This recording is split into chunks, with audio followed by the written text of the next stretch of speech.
Marilah kita bersatu dalam doa. Kasih karunia dan damai sejahtera dari Allah Bapa kita dan dari anaknya Tuhan Yesus Kristus kiranya menyertai saudara-saudara. Amin. Selamat pagi dan salam sehat Jemaat HKBP Resort Sutoyo yang diberkati. Horas. Firman Tuhan yang menjadi kekuatan rohani kita dan yang akan menyertai kita menjalani satu hari ini, Sabtu 15 Mei 2021 yang tertulis pada kitab Kolose pasal 3 ayat 1 dikatakan demikian. Karena itu, kalau kamu dibangkitkan bersama dengan Kristus, carilah perkara yang di atas, di mana Kristus ada, duduk di sebelah kanan Allah. Dalam bahasa Batak dikatakan, asa molo nongrap hamu dipahe hidot Kristus, jalahi hamu ma akana diginjang. Ay disido Kristus, hudul disiamu ni debata. Demikian firman Tuhan. Jemaat yang dikasihi Tuhan Yesus, beberapa minggu yang lalu kita sudah merayakan Paskah, di mana saat kita merayakannya, kita sedang merayakan Kristus yang telah bangkit dari kematian dan yang telah mengalahkannya. Dan hari Kamis yang lalu baru saja berlalu, kita telah merayakan kenaikannya ke sorga. Dalam kesaksian Alkitab, kita diajarkan untuk mengimani bahwa Dia, Yesus yang adalah Allah, duduk di sebelah kanan Allah Bapa. Ia tidak mati, tapi hidup dan selalu hidup, sehingga kita yang percaya juga kelak dihidupkan bersamanya. Muncul pertanyaan, apa yang harus kita lakukan setelah kita dibangkitkan bersama Kristus? Amanginan dan saudara-saudara yang diberkati Tuhan, firman Tuhan hari ini dikatakan, karena itu kalau kamu dibangkitkan bersama dengan Kristus, carilah perkara yang di atas, di mana Kristus ada duduk di sebelah kanan Allah. Dalam hal ini Paulus mengingatkan kita adanya status baru bagi orang yang percaya pada kebangkitannya, yaitu kita menjadi anaknya. Anak yang memiliki dan hidup dengan cara yang baru, yang berbeda dengan dunia ini. Anak yang sudah pasti menerima warisan yang telah disediakan Yesus bagi orang percaya. Anak yang bebas dari prinsip-prinsip dasar dunia ini, karena kita sudah memiliki cara hidup seperti Kristus.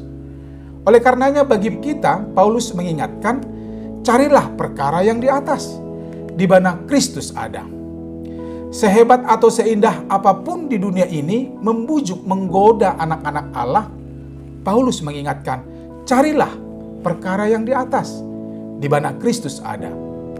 Bagi Paulus, kebangkitannya dari kubur dan kematian adalah hal yang sungguh luar biasa dan tidak masuk di akal manusia. Tapi itu sudah terjadi. Semua itu dilakukan Allah agar manusia yakin dengan kuasanya. Jemaat Tuhan yang baik, hari ini Paulus mengingatkan, carilah perkara yang di atas, di mana Kristus ada. Itu artinya kita harus menetapkan perhatian kepada hal-hal yang di atas, yang surgawi, memikirkan hal-hal rohani tentang pengharapan kita di dalam Kristus, tentang nilai-nilai kekal dan keinginan Sang Khalik.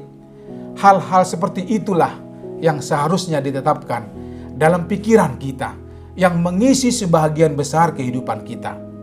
Paulus tidak bermaksud mengajak kita melarikan diri dari semua aktivitas keseharian kita.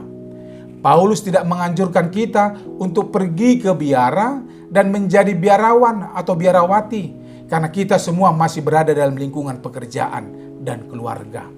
Yang dimaksud oleh Paulus adalah, janganlah terlalu fokus pada hal-hal yang duniawi, dan jangan berikan hidupmu untuk dikuasai hal-hal yang ada di dunia ini, karena semuanya itu akan sirna. Hal-hal duniawi hendaklah jangan menjadi tujuan hidup kita. Kita sudah dibangkitkan bersama dengan Kristus. Hendaklah dalam kehidupan kita ada perubahan dalam mindset kita. William Barclay, seorang profesor, teolog, dan juga pendeta dari Scotland, dalam buku tafsirannya menulis, orang Kristen akan lebih memikirkan untuk memberi daripada menerima, melayani daripada menguasai, mengampuni lebih daripada balas dendam. Orang Kristen akan melihat bukan seperti yang dilihat oleh manusia pada umumnya, melainkan seperti yang dilihat oleh Tuhan. So, carilah perkara yang di atas, di mana Kristus ada. Amin. Tuhan memberkatimu. Kita berdoa. Ya Tuhan yang baik, terima kasih buat nafas dan kesempatan yang Engkau sediakan bagiku. Terima kasih buat firman-Mu pagi ini yang mengingatkanku untuk selalu mencari hal-hal yang Tuhan kehendaki. Ya Bapa, ajari aku agar aku melakukan apa yang boleh menyenangkan hati-Mu. Amin. Selamat pagi, selamat beraktivitas. Ingat amanginang, 5M, memakai masker, mencuci tangan dengan sabun di air yang mengalir, menjaga jarak, menjauhi kerumunan, dan membatasi mobilisasi atau interaksi kita dengan orang lain. Yakinlah, hari ini dan selamanya Tuhan memberkati kita. Horas!